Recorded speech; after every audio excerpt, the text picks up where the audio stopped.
Hello दोस्तों, नमस्कार। स्वागत है आपका यूनिक स्टडी के एक और नए वीडियो में। इस वीडियो में हम आपके लिए लेके आ चुके हैं दोस्तों आपका जो 13 अगस्त का आरआरबी एनटीपीसी में जो सेकंड शिफ्ट का एग्जाम हुआ था उसमें आए सभी क्वेश्चंस को लेकर सभी क्वेश्चन का 100% एक्यूरेट आंसर के साथ लेके आए हैं दोस्तों। एक भी क्वेश्चन मिस मत करिएगा, पूरा क्वेश्चन जरूर देखिएगा, एक भी क्वेश्चन मिस मत करिएगा दोस्तों। अगर आपका एग्जाम आने वाले शिफ्टों में है तो आपके लिए भी ये क्वेश्चन जितने भी है बहुत ही इंपॉर्टेंट होने वाले हैं, क्योंकि इससे आपको पता चलेगा दोस्तों कि कैसे क्वेश्चंस पूछे जा रहे हैं, किस सिलेबस से तथा किस पैटर्न पर क्वेश्चंस पूछे जा रहे हैं। इसलिए एक भी क्वेश्चन मिस किए बिना पूरा वीडियो जरूर देखिएगा, और चैनल अच्छा लगे तो चैनल को सब्सक्राइब और वीडियो को लाइक जरूर कर दीजिएगा दोस्तों। चलिए बढ़ते हैं अपने पहले क्वेश्चन के साथ। हमारा पहला क्वेश्चन है, करकटम लोक नृत्य भारत के किस राज्य से संबंधित है। करकटम लोक नृत्य जो है वो तमिलनाडु से संबंधित है दोस्तों। ऑप्शन नंबर बी तमिलनाडु इसका बिल्कुल सही जवाब हो जाएगा। अगला क्वेश्चन देखते हैं, भारतीय राष्ट्रीय कांग्रेस की स्थापना किसने की थी। ये क्वेश्चन आपको कल ही बताया था दोस्तों। इसका सही आंसर क्या होगा? इसका सही आंसर होगा ए.ओ. ह्यूम। ए.ओ. ह्यूम ने दोस्तों भारतीय राष्ट्रीय कांग्रेस की स्थापना की थी। अगला क्वेश्चन देखते हैं, ध्यान दीजिएगा। भारतीय राष्ट्रीय कांग्रेस की स्थापना के समय भारत के वायसराय कौन था। जब भारतीय राष्ट्रीय कांग्रेस की स्थापना हुई उस समय भारत का वायसराय जो था वो लॉर्ड डफरिन था। Option number B Lord Dufferin इसका बिल्कुल सही जवाब हो जाएगा। अगला क्वेश्चन देखते हैं। हमारा अगला क्वेश्चन है, भारत में मंडपम में आयोजित नीति आयोग की 2025 की बैठक कौन सी थी। इंपॉर्टेंट क्वेश्चन था दोस्तों। इसका सही आंसर होगा ऑप्शन नंबर सी, यानी 10वीं गवर्निंग काउंसिल बैठक जो थी भारत मंडपम में आयोजित नीति आयोग की 2025 की बैठक थी 10वीं। अगला क्वेश्चन देखते हैं दोस्तों, ध्यान दीजिएगा। मानव विकास सूचकांक यानी ह्यूमन डेवलपमेंट इंडेक्स, जिसको हम HDI के नाम से भी जानते हैं, HDI का 2025 में भारत की रैंक क्या थी। उस समय भारत की रैंक थी 2025 में 130। ऑप्शन नंबर बी 130 इसका बिल्कुल सही जवाब हो जाएगा। अगला क्वेश्चन देखते हैं दोस्तों। हमारा अगला क्वेश्चन है, राष्ट्रीय गोकुल मिशन की शुरुआत कब हुई थी। गोकुल मिशन से एक क्वेश्चन आया था दोस्तों, इसलिए हमने इसके लिए दो क्वेश्चन आपके लिए डेवलप किए हैं कि कौन सा क्वेश्चन आया था आप हमें कमेंट में बताइएगा। राष्ट्रीय गोकुल मिशन की शुरुआत जो हुई थी ऑप्शन नंबर बी यानी 2014 में हुई थी। ऑप्शन नंबर बी इसका बिल्कुल सही जवाब हो जाएगा। अगला क्वेश्चन देखते हैं दोस्तों, ध्यान दीजिएगा। राष्ट्रीय गोकुल मिशन का मुख्य उद्देश्य क्या है। राष्ट्रीय गोकुल मिशन का मुख्य उद्देश्य जो है वो है देसी गायों और भैंसों की दूध उत्पादन क्षमता को बढ़ाना और देसी नस्लों को संरक्षण और संवर्धन करना। ये दोनों ऑप्शन सही है, इसलिए इसका आंसर होगा ऑप्शन नंबर सी, यानी ए और बी दोनों। अगला क्वेश्चन देखते हैं दोस्तों, ध्यान दीजिएगा। मेंडुलम सूक्ष्म पाषाण स्थल भारत के किस राज्य में है। भारत के किस राज्य में है दोस्तों? इसका सही आंसर होगा तेलंगाना में है। तेलंगाना में मेंडुलम सूक्ष्म पाषाण स्थल स्थित है। अगर वीडियो अच्छा लग रहा हो तो वीडियो को लाइक, चैनल को सब्सक्राइब करिए दोस्तों। ऐसे इंपॉर्टेंट क्वेश्चंस तथा एनालिसिस के लिए 100% सटीक क्वेश्चन आंसर्स के हम आपके लिए एनालिसिस करके ला रहे हैं दोस्तों। तो इसलिए चैनल को जरूर सब्सक्राइब करिएगा, वीडियो को लाइक करिएगा, साथ ही कमेंट में बताइएगा कि आपका एग्जाम कब और किस डेट को था और है। अगला क्वेश्चन देखते हैं। हमारा अगला क्वेश्चन है, भारतीय संविधान की 10वीं अनुसूची का संबंध किससे है। भारतीय संविधान की 10वीं अनुसूची से संबंध जो है दल बदल विरोधी कानून से है। दल बदल विरोधी कानून इसका बिल्कुल सही जवाब हो जाएगा। अगला क्वेश्चन देखते हैं। 10वीं अनुसूची को किस संविधान संशोधन अधिनियम के द्वारा जोड़ा गया। 10वीं अनुसूची को जो है 52वें संविधान संशोधन के द्वारा जोड़ा गया। ऑप्शन नंबर सी 52वां संविधान संशोधन इसका बिल्कुल सही जवाब हो जाएगा। अगला क्वेश्चन देखते हैं दोस्तों, ध्यान दीजिएगा। दिल्ली विधानसभा में महिलाओं को आरक्षण देने के लिए किस अनुच्छेद में संशोधन किया गया है। इंपॉर्टेंट क्वेश्चन है दोस्तों। महिलाओं को आरक्षण देने के लिए दिल्ली विधानसभा में जो है अनुच्छेद 249 ए में संशोधन किया गया है। अनुच्छेद 249 ए में संशोधन किया गया है। अगला क्वेश्चन देखते हैं दोस्तों, ध्यान दीजिएगा। 106वां संविधान संशोधन अधिनियम 2023 का किससे संबंधित है। 106वां संविधान संशोधन जो है संबंधित है दिल्ली विधानसभा सहित महिलाओं को आरक्षण देने में। ऑप्शन नंबर सी इसका बिल्कुल सही जवाब हो जाएगा। अगला क्वेश्चन देखते हैं दोस्तों, ध्यान दीजिएगा। विश्व का सबसे दक्षिणी मरुस्थल कौन सा है। ये क्वेश्चन आपको बताया गया है दोस्तों। आप इसका आंसर कमेंट करिए, जल्दी जल्दी कमेंट करिए। इसका आंसर क्या होगा? इसका आंसर होगा ऑप्शन नंबर डी, यानी कालाहारी मरुस्थल जो है विश्व का सबसे दक्षिणी मरुस्थल है। अगला क्वेश्चन देखते हैं दोस्तों, ध्यान दीजिएगा। अगला क्वेश्चन है, किस राज्य सरकार ने IN स्पेस के साथ मिलकर टेक्नोलॉजी पार्क बनाने की समझौता ज्ञापन पर हस्ताक्षर किए हैं। इसका सही आंसर होगा option number C. Option number C यानी कर्नाटका ने किसके साथ मिलकर INSPACE के साथ मिलकर टेक्नोलॉजी पार्क बनाने के लिए समझौता किया है। अगला क्वेश्चन देखते हैं दोस्तों, ध्यान दीजिएगा। कंप्यूटर में अल्ट प्लस टैब शॉर्टकट का उपयोग किसके लिए किया जाता है? कंप्यूटर से संबंधित क्वेश्चन है दोस्तों। इसके लिए हमने एक सेपरेट वीडियो बना रखा है कि कंप्यूटर से कैसे क्वेश्चन, किस क्वेश्चन आ रहे हैं, वो सारे क्वेश्चन 150 लगभग क्वेश्चन आपके लिए वहाँ पे बना के रखा गया है। उस वीडियो को भी जरूर देखिएगा। अगला क्वेश्चन देखते हैं। हमारा अगला क्वेश्चन है, कंप्यूटर में अल्ट प्लस टैब शॉर्टकट का उपयोग किसके लिए किया जाता है? इसका सही आंसर होगा option number B. Option number B, यानी खुली हुई विंडो या एप्लीकेशन के बीच स्विच करने के लिए अल्ट प्लस टैब का उपयोग किया जाता है। अगला क्वेश्चन देखते हैं। 2025 में महाशिवरात्रि किस तारीख को मनाई गई थी? इंपॉर्टेंट क्वेश्चन था। 2025 में जो महाशिवरात्रि मनाई गई थी 26 फरवरी को, ऑप्शन नंबर सी 26 फरवरी इसका बिल्कुल सही जवाब हो जाएगा। ये दोस्तों करंट अफेयर्स से क्वेश्चन है। करंट अफेयर्स के लिए भी आपके लिए एक सेपरेट वीडियो बना है। 2 वीडियो हैं दोस्तों, दोनों 75 क्वेश्चन का है, उनको भी जरूर देख लीजिएगा। अगला क्वेश्चन देखते हैं। 2025 में मरणोपरांत पद्म भूषण से किसे सम्मानित किया गया? 2025 में मरने के उपरांत किसको पद्म भूषण से सम्मान दिया गया दोस्तों? इसका सही आंसर ऑप्शन नंबर ए, यानी MT वासुदेवन नायर हो जाएगा। अगला क्वेश्चन देखते हैं दोस्तों, ध्यान दीजिएगा, इंपॉर्टेंट क्वेश्चन होने वाला है।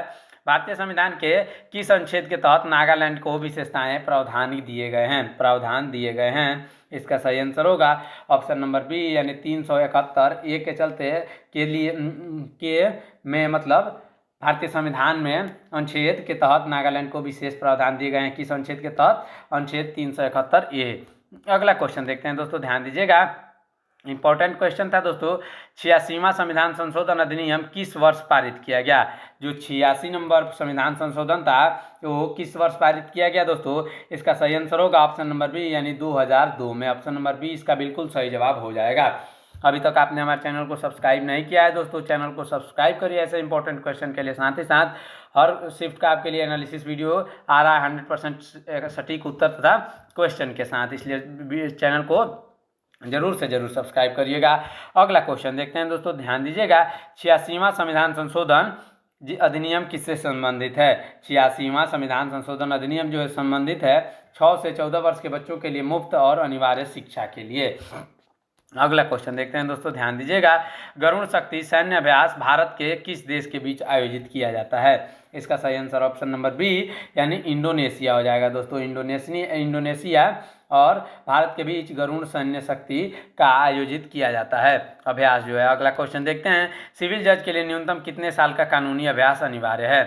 सिविल जज बनने के लिए दोस्तों कम से कम 3 साल का कानूनी अभ्यास अनिवार्य है। ऑप्शन नंबर सी 3 साल इसका बिल्कुल सही जवाब हो जाएगा। अगला क्वेश्चन देखते हैं। किस युग में पत्थर के औजार बनाए जाते थे? किस युग में पत्थर के औजार बनाए जाते थे दोस्तों? इसका सही आंसर होगा पाषाण युग में। ऑप्शन नंबर सी पाषाण युग में दोस्तों पत्थर के औजार बनाए जाते थे। ये इंपॉर्टेंट क्वेश्चन था, हमने आपको भी बताया था। अगला क्वेश्चन देखते हैं। भारत के राष्ट्रपति किस सशस्त्र बल के सर्वोच्च सेनापति होते हैं? इसका सही आंसर होगा भारतीय सशस्त्र बल। भारतीय सशस्त्र बल के राष्ट्रपति जो है सर्वोच्च सेनापति होते हैं। ये क्वेश्चन भी आपको बताया गया था दोस्तों इंपॉर्टेंट क्वेश्चन के सीरीज में। अगर आपने वो वीडियोज नहीं देखे हैं तो जरूर से जरूर जाके देखिएगा दोस्तों, इंपॉर्टेंट क्वेश्चन हैं आपके आरआरबी एनटीपीसी अंडर ग्रेजुएट के दृष्टिकोण से। अगला क्वेश्चन देखते हैं। किसी विशेष भौगोलिक क्षेत्र में पाए जाने वाले जीव जंतुओं को क्या कहा जाता है? पाए जाने वाले जीव जंतुओं को स्थानिक प्रजाति कहा जाता है। ऑप्शन नंबर बी स्थानिक प्रजाति इसका बिल्कुल सही जवाब हो जाएगा। दोस्तों बढ़ते हैं अगले क्वेश्चन की तरफ। हमारा अगला क्वेश्चन इंपॉर्टेंट क्वेश्चन है। निम्नलिखित में से कौन सी राशि बीमाहीन है? डायमेंशनलेस। इसका सही answer option number B, option number C, यानी अपवर्तनांक। अपवर्तनांक जो है वो बीमाहीन है, इसीलिए उसको अदिश राशि भी कहा जाएगा। अगला क्वेश्चन देखते हैं दोस्तों, ध्यान दीजिएगा, इंपॉर्टेंट क्वेश्चन था। नदी में मियंडर पैटर्न का निर्माण किसके द्वारा होता है? किस प्रक्रिया के द्वारा होता है? इसका सही आंसर क्या होगा? इसका सही आंसर होगा कटाव और निक्षेपण के द्वारा मियंडर पैटर्न का निर्माण होता है। अगर अभी तक आपने हमारे चैनल को सब्सक्राइब नहीं किया है दोस्तों, चैनल को सब्सक्राइब करिए ऐसे इंपॉर्टेंट क्वेश्चन के लिए। एक भी क्वेश्चन को मिस मत करिएगा, क्योंकि जितने भी क्वेश्चन आने वाले हैं वो सभी आपके आरआरबी एनटीपीसी से बहुत ही संबंधित हैं तथा आपके आरआरबी एनटीपीसी के लिए बहुत ही महत्वपूर्ण क्वेश्चन होने वाले हैं। अगला क्वेश्चन देखते हैं। दिल्ली सल्तनत के दौरान प्रथम सैन्य प्रशासन को क्या कहा जाता था? दिल्ली सल्तनत के दौरान जो है उन्हें दीवान ए अज कहा जाता था। दीवान ए अज इसका बिल्कुल सही जवाब हो जाएगा। अगला क्वेश्चन देखते हैं दोस्तों, ध्यान दीजिएगा। वर्ष 1947 में भारत की जीवन प्रत्याशा कितनी थी, लाइफ एक्सपेक्टेंसी कितनी थी दोस्तों? इसका सही आंसर होगा ऑप्शन नंबर बी यानी 32 वर्ष। 32 वर्ष इसका बिल्कुल सही जवाब हो जाएगा। अगला क्वेश्चन देखते हैं दोस्तों, ध्यान दीजिएगा। स्थिर घर्षण के और गतिज घर्षण के बारे में कौन सा कथन सही है? स्थिर घर्षण और गतिज घर्षण के बारे में जो है, स्थिर घर्षण आसन्न गति को रोकता है और गतिज घर्षण वास्तविक गति को रोकता है। ये बिल्कुल सही आंसर हो जाएगा ऑप्शन नंबर ए। ऐसे कथन सही वाले जितने भी क्वेश्चन आते हैं दोस्तों, उनको आप पहले ध्यान से पढ़िएगा, उसके बाद ही उसका आंसर आपको देना है। ये इंपॉर्टेंट क्वेश्चन ऐसे ही आते हैं। अगला क्वेश्चन देखते हैं दोस्तों, इन स्पेस से निजी घरेलू भागीदारी को बढ़ावा देने के लिए 2025 में कौन सी पहल शुरू की गई है? इसका सही आंसर होगा ऑप्शन नंबर सी यानी ए और बी दोनों, टेक्नोलॉजी ऑथराइजेशन फायदे यानी TAAF और सैटेलाइट बस एंड सर्विस। अगला क्वेश्चन देखते हैं दोस्तों, ध्यान दीजिएगा। हमारा अगला क्वेश्चन है, जैव जननिक प्रक्रिया में उत्प्रेरक के रूप में कौन कार्य करता है? जैव जननिक प्रक्रिया में जो है उत्प्रेरक के रूप में कार्य करता है enzymes. Option number C enzymes इसका बिल्कुल सही आंसर हो जाएगा। अगला क्वेश्चन देखते हैं दोस्तों, ध्यान दीजिएगा। इंपॉर्टेंट क्वेश्चन था, RLEGP यानी ग्रामीण भूमिहीन रोजगार गारंटी योजना किस वर्ष शुरू की गई थी? कौन सी योजना दोस्तों? RLEG और P योजना कब शुरू की गई थी? इसका सही आंसर होगा ऑप्शन नंबर बी यानी 1983 में जो है RLEGP योजना शुरू की गई थी, यानी जिसको ग्रामीण भूमिहीन रोजगार गारंटी कार्यक्रम कहा जाता है। अगला क्वेश्चन देखते हैं दोस्तों, ध्यान दीजिएगा। इंपॉर्टेंट क्वेश्चन होने वाला है, राज्य सूची, संघ सूची और समवर्ती सूची किस अधिनियम के द्वारा दी गई थी? इंपॉर्टेंट क्वेश्चन आपको कराया हुआ क्वेश्चन है दोस्तों, ध्यान दीजिएगा, याद करिए। इसका सही आंसर हमने क्या बताया था? इसका सही आंसर होगा ऑप्शन नंबर सी यानी 1935 का भारत सरकार अधिनियम जो है राज्य सूची, संघ सूची और समवर्ती सूची अधिनियम द्वारा दी गई है। अगला क्वेश्चन देखते हैं दोस्तों, ध्यान दीजिएगा। इजरायल ने प्रतिनिधियों को किस स्थान पर जाने से चेतावनी दी थी?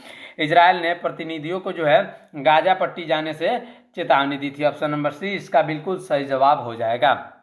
अगला क्वेश्चन देखते हैं दोस्तों, ध्यान दीजिएगा। अगर अभी तक आपने हमारे चैनल को सब्सक्राइब नहीं किया है दोस्तों, तो चैनल को सब्सक्राइब करिए ऐसे इंपॉर्टेंट क्वेश्चंस तथा एनालिसिस के लिए। एक भी एनालिसिस आपसे मिस नहीं होना चाहिए दोस्तों। हर शिफ्ट का एनालिसिस आ रहा है 100% एक्यूरेट क्वेश्चंस तथा आंसर के साथ, इसलिए वीडियो को पूरा देखिएगा, साथ ही साथ चैनल को सब्सक्राइब कर दीजिएगा।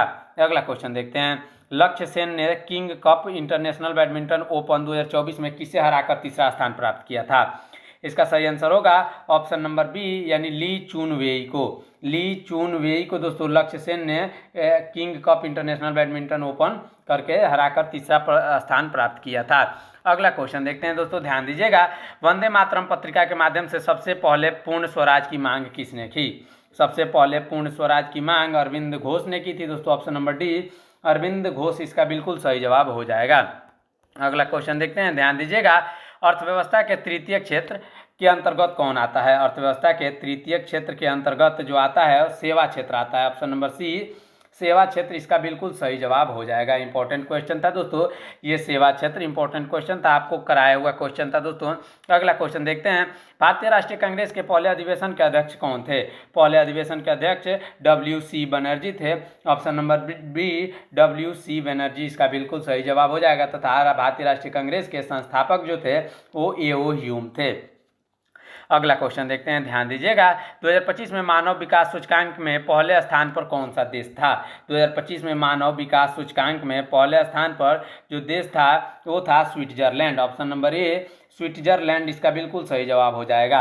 अगला क्वेश्चन देखते हैं, ध्यान दीजिएगा। हमारा अगला क्वेश्चन है, 86वें संविधान संशोधन 2002 के माध्यम से कौन सा मौलिक कर्तव्य जोड़ा गया था? इसका सही आंसर क्या होगा? इसका सही आंसर होगा ऑप्शन नंबर बी यानी माता पिता या अभिभावकों का 6 से 14 वर्ष के बच्चों को शिक्षा प्रदान करना 86वें संविधान संशोधन में जोड़ा गया था। अगला क्वेश्चन देखते हैं। अगला क्वेश्चन है, 2024 में गरुड़ शक्ति सैन्य अभ्यास कौन सा संस्करण आयोजित किया गया था? इसका सही आंसर होगा ऑप्शन नंबर बी यानी 8वां संस्करण था। ऑप्शन नंबर बी इसका बिल्कुल सही जवाब हो जाएगा। अगला क्वेश्चन देखते हैं, 2025 में पद्म विभूषण यानी मरणोपरांत से सम्मानित ओसामू सुजुकी का संबंध किस क्षेत्र से था?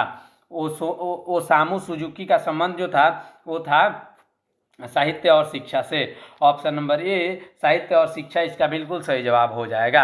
अगला क्वेश्चन देखते हैं दोस्तों, ध्यान दीजिएगा। 2025 में पद्म भूषण मरणोपरांत से सम्मानित पंकज उधास का संबंध किस क्षेत्र से था? इसका सही आंसर ऑप्शन नंबर बी यानी कला से, गजल गायक से। अगला क्वेश्चन देखते हैं दोस्तों, ध्यान दीजिएगा। भारतीय संविधान के अनुच्छेद 171H के तहत किस राज्य को विशेष प्रावधान दिए गए हैं? विशेष प्रावधान जो दिए गए हैं वो अरुणाचल प्रदेश को दिए गए हैं दोस्तों। Option number B Arunachal Pradesh इसका बिल्कुल सही जवाब हो जाएगा।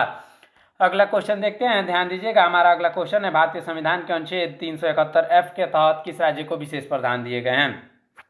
इसका सही आंसर सिक्किम हो जाएगा दोस्तों। सिक्किम को भी विशेष प्रावधान दिए गए हैं। आपने बच्चों ने क्वेश्चन में दोस्तों क्या किया था, हमको कमेंट में ये क्वेश्चन बताया गया था कि भारतीय संविधान के विशेष प्रावधान से क्वेश्चन आया था, इसलिए हम आपके लिए ये 2-3 क्वेश्चन ऐड कर रहे हैं। आप हमें कमेंट में बताइएगा इनमें से कौन सा क्वेश्चन आया था। बाकी शिफ्टों के लिए ये क्वेश्चन बहुत ही इंपॉर्टेंट क्वेश्चन है। करकटम नृत्य से भी क्वेश्चन आया था दोस्तों। इसका सही आंसर क्या होगा? इसका सही आंसर होगा देवी मरियमन। देवी मरियमन जो है करकटम नृत्य इसी देवी को समर्पित है। किसको? देवी मरियमन। अगला क्वेश्चन देखते हैं, ध्यान दीजिएगा। 2025 में किस देश ने मानव विकास सूचकांक में दूसरा स्थान प्राप्त किया था? मानव विकास सूचकांक यानी HDI में दूसरा स्थान प्राप्त किया था आइसलैंड, नॉर्वे और स्विट्जरलैंड ने दोस्तों। सॉरी दोस्तों, नॉर्वे और स्विट्जरलैंड इसका बिल्कुल सही जवाब हो जाएगा। इस प्रकार हमारा ये 48 क्वेश्चन जो था यहीं पे ख़त्म होते हैं। अगर आपको इसमें से कुछ क्वेश्चन छूटे हुए लग रहे हैं तो आप हमें कमेंट में ज़रूर बताइएगा। ये क्वेश्चन जितने भी थे आपके शिफ्ट में आए क्वेश्चन थे, बच्चों द्वारा भेजे गए क्वेश्चन थे दोस्तों। अगर ऐसे ही वीडियो तथा एनालिसिस के लिए आप हमारे चैनल को सब्सक्राइब जरूर करिएगा, साथ ही साथ बेल आइकन को भी प्रेस कर लीजिएगा। वीडियो को लाइक और कमेंट भी जरूर करिएगा दोस्तों। मिलते हैं नेक्स्ट वीडियो में, तब तक के लिए रखिए अपना ख्याल। धन्यवाद। जय हिंद।